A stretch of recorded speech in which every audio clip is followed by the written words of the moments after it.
Assalamualaikum Baraya, balik lagi dengan saya Reza di sini.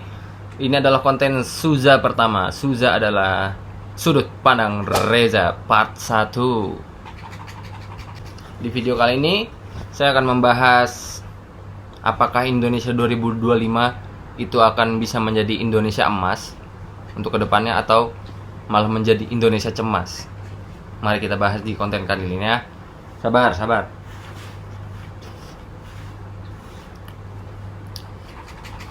Kita tutupi banteng dulu ya, banteng hitam Black Bull. Oke, jadi basicnya sebenarnya apakah mungkin yang kata-kata Pak Gibran itu ya bisa Indonesia tuh menjadi Indonesia emas, anak-anak mudanya diberlakukan, ada teknologi AI apa yang dimajukan, nikel dan lain bla bla bla.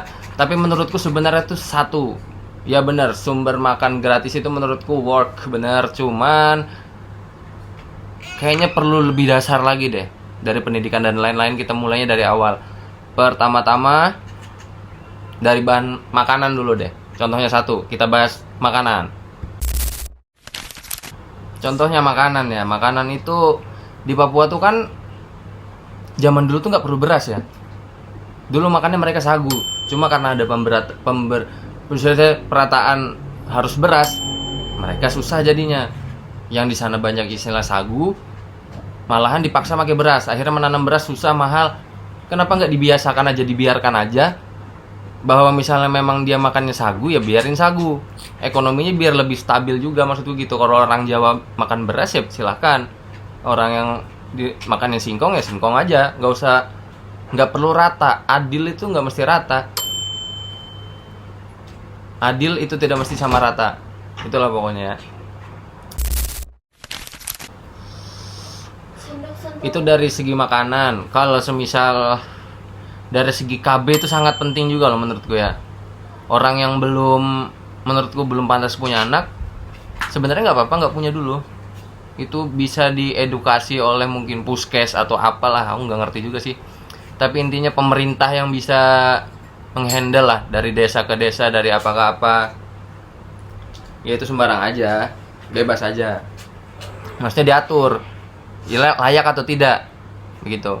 Untuk menciptakan generasi seterusnya agar tidak stunting, agar gizi terpenuhi, dan supaya kalau gizi terpenuhi minimal dia otaknya berkembang. Kalau otaknya berkembang, pelajaran bisa masuk.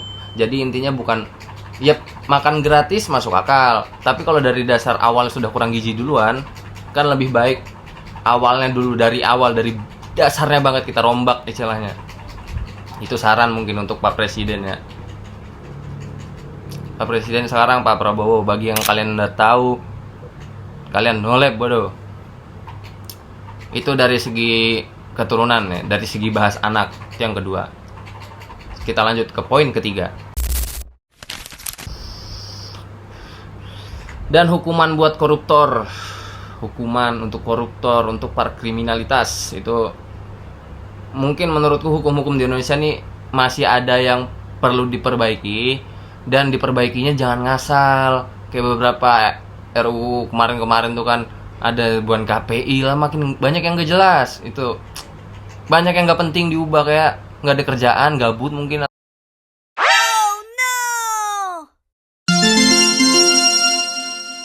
Atau gimana, ngubah undang-undang dengan gak jelas atau gimana. Menurutku yang urgent dulu aja diurus sih. Mungkin yang bisa ngurus itu buan DPR itu apa-apa itu diurus, kerjaan kalian tuh dikerjain. Jadi undang-undang misalnya gini nih, contohnya hukuman buat koruptor itu gimana enaknya. Misalnya hukum mati itu tidak HAM-nya nggak cocok atau gimana. Yang lain ada. Apakah saya perlu kasih saran? Kalau mau saya kasih saran, kalian kerjanya apa? Kalian tuh udah dibayar duit banyak, kerja nggak bener. Kita juga masa dibilang kritik harus ngasih saran? Yang nggak kritik ya kritik aja sebagai masyarakat warga sipil. Kalian yang kerja, kalian yang dibayar kok. Itu dari segi hukum. Karena banyak sih menurutku hukuman-hukuman yang lebih bikin jera daripada cuma dimiskinkan kan. Fakta lapangannya kalian tahu sendiri lah, bisa nyimpan duit di mana, masuk penjara pun kalian tahu sendiri. rahasia umum sudah masuk penjara itu bakalan mungkin ada AC-nya, mungkin atau gimana. Ada juga yang sudah di penjara tetap keluar, tetap bisa karaokean, tetap bisa dugem DJ itu banyak. Contohnya kayak kemarin kasus di Kalimantan ini ada, nggak boleh sebut nama kali ya, Mardani. Nah itu dia kan ada entah kasus apa korupsi atau gimana, ketangkep harusnya di penjara nih, ketangkep kamera di bandara. Untung viral, jangan nggak viral nggak bakal diurus. Banyak yang begitu ketemu udah di penjara atau kemana, di penjara masih bisa main HP, ada TV, ada lengkap. Jadi Mata Najwa itu kan pernah tuh, udah hal-hal biasa loh, dari rahasia umum lah. Kalau mau bilang Indonesia emas, ya hal-hal begitu aja menurutku masih ngaco itu. Sumber pertahanan Indonesia juga ya. Kalau aku bilang ini mungkin poin keempat nih. Pertahanan Indonesia nih, kalian lihat dari segi polisi dan dari segi tentara dan lain-lain ya. Kalau ormas kayaknya nggak usah dihitung lah ya. Buan apa? Ormas ya menurutku yang negara aja dulu. Kayak dari polisi, citra Polri sekarang itu kalian tahu sendiri gimana jeleknya. Tahu sendiri lah ya, udah ya, lihat aja beritanya sudah. Ada yang apa baru-baru ini ada polisi lagi apa? Apa namanya istilahnya? Berbuat mesum kepada penjaga kopi, warung kopi. Pelecehan seksual itu maksudnya. Ya itu kan baru-baru aja nih yang masih hangat nih beritanya. Kalian bisa lihat sendiri beritanya. Jadi dari zaman dulu banyak polisi lah. Polisi tembak polisi apa-apaan, jenderal tembak apa itu banyak lah sudah. Kalau tentara, kemungkinan tentara sih kayak citranya masih terjaga baik. Cuma kayaknya akhir-akhir ini mungkin ada muncul 1-2 cuma masih citranya masih baik lah. Masih aman. Ya menurutku begitu-begitu tuh gimana loh, maksudnya penjaga bro, penjaga pertahanan loh bro. Di TNI sekarang tuh ada sistem namanya Komcat itu menurutku menarik sih. Aku kemarin sempat hampir ikut Komcat, cuman setelah saya lihat persyaratan yang sudah begini tidak bisa, jadi ya sudah, kita nggak usah ikut Komcat. Yang bisa aja silakan ikut Komcat. Yang bertato sebenarnya boleh masuk TNI Polri, itu boleh asal tatonya tato adat. Asal tato adat misalnya kayak suku Dayak atau yang lain yang bisa. Tapi harus bener-bener adat. Bukan yang hobi kayak saya. Nah menurutku ini pun ya mungkin serah aja. Kalau menurutku ya, pandanganku pribadi, bertato ini sebenarnya nggak salah sih. Apakah tato pasti kriminal? Apakah tato mesti narkoba? Enggak juga. Banyak yang tatoan tidak narkoba, tapi banyak juga yang make begitu. Sekarang ke poin 5. Poin kelima, poin 5. Poin kelima adalah tentang RUU yang TNI itu. Nah, ada kan yang baru-baru viral nih. Itu kan tentang, ada yang banyak yang bahas balik lagi ke zaman Orde Baru, bla bla bla bla itu. Kalau pandangan saya pribadi ya, sudut pandangku sendiri, karena ini namanya Suza adalah sudut pandang saya, Reza. Oke, gitu aja. Menurutku pribadi sih plus minus. Mungkin plusnya ada, minusnya ada juga, itu aja sih, kalian ya ngerti-ngerti aja ya. Minusnya orang sekarang mungkin nggak ngerasain, tapi orang yang hidup di zaman itu pasti ngerasain, dan mereka nggak pingin ke zaman itu lagi gitu. Otoriternya bagaimana mungkin pasti, kalau orang-orang sekarang mungkin nggak ada yang ngerti kenapa kok alay banget. Kalian nggak tahu saat zaman itu yang ngerasain trauma bro. Kalau yang hidup zaman sekarang mah nggak ngerti, cuma begitu. Kalau plusnya mungkin menurutku ya pribadi lebih tertib dan bisa lebih diatur keluarga sipilnya nih, manusianya. Kita ke poin 6. Bahas TNI dah, bahas terlalu banyak. Poin ke-6 ini masalah apa tadi, lupa saya. Sabar, ingat dulu. Poin ke-6, sabar, lupa ingat. Poin ke-6 itu aku mau ngomong masalah pemimpin. Dari yang terendah dulu. Mungkin dari RT, RW, atasnya RW, mungkin Pak Camat, Pak Desa, Kepala Desa dan lain-lain, Bupati, sampai tahap tertinggi adalah Presiden. Tapi sebenarnya salah. Yang tertinggi hanyalah Tuhan. Jadi gini, poinnya adalah satu. Menurutku untuk memilih pemimpin, kalian sudah tahu lah, kita nggak usah bullshit lah kalian yang milih minimal DPR, bupati dan lain-lain. Kalau kalian nggak nerima amplop, nggak kalian pilih itu, mungkin daerah-daerah aku juga atau yang lain ya, dapat duit baru milih. Karena kalau nggak gitu nggak bakal dipilih kan. Mau dia pidato sebagus apa tapi nggak ada serangan fajar, nggak bakal kalian pilih. Karena yang berduit yang dipilih. Ya kemarin daerahku kayak gitu tuh. Buan Gerindra ada, PDI ada, sebar-sebar. Habis itu ya pasti itu yang dipilih karena nggak ngasih duit. Sudah kayak perang suku udah bro kalau udah pilkada itu. Sudah kubu PDI kumpul, kubu Gerindra kumpul. Ya kalau tahun kemarin sih lumayan menarik sih. Karena buan Gerindra sama PDI itu, PDI pecah jadi dua tuh kemarin tuh. Ada yang dukung siapa yang kemarin? Siapa yang rambut putih itu? Yang nonton bokep ya, Pak Ganjar. Pak Ganjar PDI satu ke sana, satunya ke Pak Prabowo, pecah jadi dua. PDI daerah Kalimantan Selatan setahuku kalau nggak salah. Info-info yang terdengar di kuping itu PDI. Kalau Gerindra kemarin ya begitulah. Cuma maksudku gini loh, untuk menentukan pemimpin yang hebat aja harus begitu. Gimana misalnya memang ada pemimpin yang benar-benar berkualitas tapi dia nggak punya, misalnya nggak punya duit lah gampangnya gitu, susah kan? Pasti yang walaupun dia bodoh, dia tolol, pidato aja nggak bisa nih. Itu ada kejadian itu, ngomong aja nggak bisa, public speaking aja nggak bisa, menang bro. Bayangkan, gila apa? Terpilih karena apa? Money. I don't know, ya kalian tahu lah, duit. Karena duit, terpilihnya duit. Ya intinya semakin masyarakat, bukan masyarakatnya sebenarnya yang salah sih. Ya masyarakat juga butuh duit lah. Siapa yang ngasih itu yang dipilih. Menurutku nggak salah, ambil duitnya, pilih yang kalian mau gitu aja. Menurutku, kalau kalian mau dengerin. Misalnya kayak kemarin, contohnya presiden aja, contohnya aja nih. Misal tahu nggak? Misalnya gini nih. Dari kubu Pak Prabowo, misal kemarin ada yang ngasih duit, misalkan. Kalian maunya siapa ya kemarin, satunya ada 3 tuh. Pak Anies, misalnya gitu. Kalian pengen milih Pak Anies, tapi yang ngasih duit di daerah kalian Pak Prabowo. Terima duitnya, entah halal atau haram, itu masalah lain kapasitasku. Kalian pilih yang kalian mau aja, gitu. Suara kalian masa dibeli dengan semurah itu?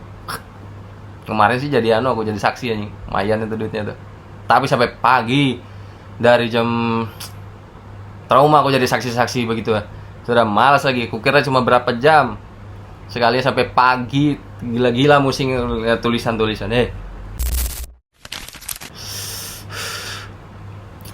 Ya, menurutku cara memilih pemimpin kalau sudah begitu ya salah satu cara atau saran dariku begitu. Dan sebenarnya kalian itu sebenarnya, kalian yang nonton sebenarnya adalah pemimpin. Pemimpin atas apa? Minimal banget pemimpin atas diri kalian sendiri. Pikiran atas your mind. Kalian, pikiran itu kalian yang ngatur. Kalian adalah pemimpin dari tiap badan kalian sendiri. Itu adalah tanggung jawab kalian. Minimal dari situ dulu.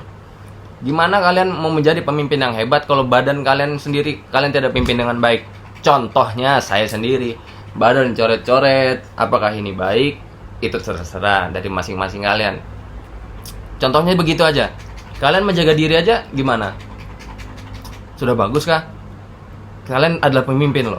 Bayangkan gimana coba pemimpin nanti misalnya kalian jadi RT, gimana ngurus RT sedangkan ngurus badan sendiri nggak bisa. Kalian jadi presiden.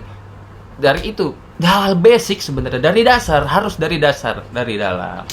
Kalian harus bisa menjaga diri sendiri dulu, memimpin diri sendiri dulu, menjaga otak kalian, menjaga ego kalian, menjaga hati nurani kalian. Kenapa orang korupsi? Orang korupsi sadar dia salah, dia sadar. Dia tetap ngambil. Kenapa? Ya itu kesadarannya ada tapi tolol. Kesadaran. Iya. Balik lagi karena mimpin. Orang korupsi itu bukan karena dianya miskin loh. Misalnya orang miskin, istilahnya nih, orang miskin korupsi paling beli ninja istilahnya. Beli ninja 2 tak, apa ninja RR. Kalau orang yang sudah sugih, misalnya korupsi, dibelinya Mercy, lebih lagi. Atau apa yang lebih mahal lagi, saya tidak tahu ya. Jadi bukan masalah dia miskin atau enggaknya, tapi masalah Ini loh, tolol sudah. Masalah itu lagi, masyarakat dikasih bansos atau apapun, kalau dikasih duit langsung katanya bakal dibelikan apa, enggak. Mereka sini sudah nih kerjaan, misalnya gajinya 1 juta sebulan, cukup-cukupan sekeluarga udah mepet itu, dapat bansos 500.000. Apakah dipakai untuk keluarga? Belum tentu. Ngeslot bisa, judi apa, mabuk-mabukan. Balik lagi, tergantung ini dari dasar. Gimana menghilangkan orang-orang begitu? Misalkan dengan cara otoriter tadi, atau misalkan dengan cara apa namanya? Yang balik ke zaman Orde Baru tuh yang tadi. Orang-orang begitu dihilangkan, tapi mereka punya HAM, itu masalah hak asasi manusia, mereka punya. Yang bisa kita lakukan sekarang adalah bagaimana caranya supaya generasi selanjutnya, jangan sekarang. Kalau sekarang memang susah banget. Minimal generasi selanjutnya gimana? Anak-anak yang baru lahir minimal dari gizi, dari badan, semuanya dia terpenuhi, gizi tercukupi, seenggaknya dia tidak stunting. Baru selanjutnya dia diberi asupan pendidikan yang benar, tidak seperti pendidikan zaman sekarang yang ngaco. Jujur menurutku pribadi, sistem pendidikan Indonesia, guru tuh, contohnya guru nih. Guru tuh apa ya? Kalian guru tuh yang kalau ada guru yang nonton nih, nggak semua pertama. Tapi menurut kalian nih ngajar memberi ilmu atau sekelas ngurus administrasi aja sih di situ loh. Apakah kalian sebagai guru itu mengajari atau sekedar jalankan tugas sebagai ASN atau apalagi, menurutku malah rata-rata yang guru honorer justru lebih kayak niat nih ngajarnya, menurutku pribadi ya. Walaupun biasanya sering disinggung-singgung. Dulu pernah aku zaman SD itu salah satu guru honorer disinggung pas lagi upacara. Ya Allah, kalau dipikir-pikir sekarang tuh kasihan juga. Udah gajinya jauh, disinggung-singgung lagi upacara lagi. Ya kan itu masalah perkantoran istilahnya, guru-guru, kepala sekolah dan apa. Apalagi pondok pesantren zaman sekarang. Mau mendidik manusia jadi apa kalian itu depannya? Enggak semua pesantren. Tapi ku kasih kisi-kisi pesantren yang menurutku jangan kalian masukkan anak kalian ke sana. Pertama, yang guru yang ngomong akhirat aja karena ilmu dunia itu tidak penting, ilmu matematika tidak penting, ilmu agama aja kejar. Nanti gedenya anak itu gimana? Kalau lulus pondok nih, habis lulus dia baru tahu realita kehidupan itu bagaimana, nyari duit gimana. Tapi matematika nggak ngerti, fisika nggak ngerti, biologi nggak ngerti, ilmu basicnya nggak ngerti, taunya ngaji. Ngaji nggak salah, cuma kalau ngaji doang dan didoktrin supaya ngaji doang karena ilmu dunia tidak penting, itu jangan masukin anak kalian begitu. Mau jadi apa? Ya benar jadi ustadz. Kalau ustadz kalian yang jadi ustadz kan udah sugih duluan tuh. Lah ini sedangkan yang anak-anak dimasukin pondoknya apa? Orang tuanya sugih semua? Enggak. Jangan orang tuanya sugih semua nggak masalah. Anaknya pakai ngaji jadi investasi akhirat istilahnya buat orang tua. Tapi kalau misalnya memang kurang berkecukupan gimana? Mau jadi apa itu istilahnya kalau lulus? Memang rezeki sudah diatur memang. Tapi kalau untuk kita bahas ke topik video ini ya, untuk menciptakan Indonesia emas, memasukkan anak Anda ke pondok pesantren yang begitu yang kusebutkan barusan, sangat. Ini nggak salah juga sih. Belajar gitu asal dia jadi baik. Walaupun misalnya nggak ada gunanya di masyarakat, minimal walaupun nggak berguna, minimal tidak menyusahkan, nggak masalah juga sebenarnya. Tapi realitanya, kenyataannya, yang begitu-begitu kan, orang-orang begitu nyusahin kan, ngerepotin kan. Realitanya lah, hidup kalian sendiri lah, liatin kanan kiri kalian. Orang yang hidup beragama dalam bentuk, dia agama tuh bukan di sini, tapi bentuk fisik doang tuh. Kalian lihat aja tuh. Nyusahin nggak orang-orang begitu? Kalau nggak nyusahin sih nggak apa-apa. Tapi kalau ada ya komen, coba. Misalnya mengganggu apa, ada orang jualan ini haram gitu. misalnya, walaupun dia ngaco misal, karena banyak dalil palsu, tau nggak? Nih dalil palsu kita bahas di Suza next. Dalil palsu tuh banyak banget dipakai. Aku nggak seneng itu nih. Islam ya, aku bahas di Islam ya. Islam itu banyak dipakai dalil palsu, hadis palsu, bahaya banget, tau nggak? Tahu nggak bahayanya gimana? Sudah palsu disebarin, yakinin. Banyak kalangan Habib sekarang tuh yang banyak gitu. Habib yang palsu. Yang marah berarti Habib palsu paling. Ya begitulah. Dalil-dalil palsu tuh paling banyak di kalangan golongan ya. Ada golongan besar nih pakai hadis-hadis palsu tuh, golongan NU biasanya. Golongan NU itu apa sebutannya? Kalau nggak salah hadis doif malahan dipakai-pakainya. Niatnya mungkin bagus, tapi niat yang bagus kalau hasilnya juga jelek, apa gunanya?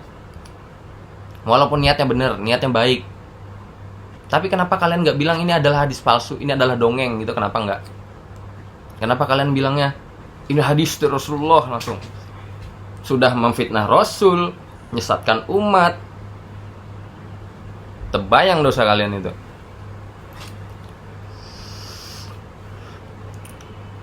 Besok ada next lah itu. Kita bahas ya masalah hadis-hadis. Masanya kalau bahas hadis itu harus riset. Saya lagi banyak kerjaan, belum sempat riset. Mungkin segini dulu video kali ini. Saya sudah capek ngomong sampai habis suara ini ya. Suza pertama selesai. Kita tunggu next konten selanjutnya di Suza. Subscribe, di like juga, di share juga ke emak kalian yang masih percaya dukun.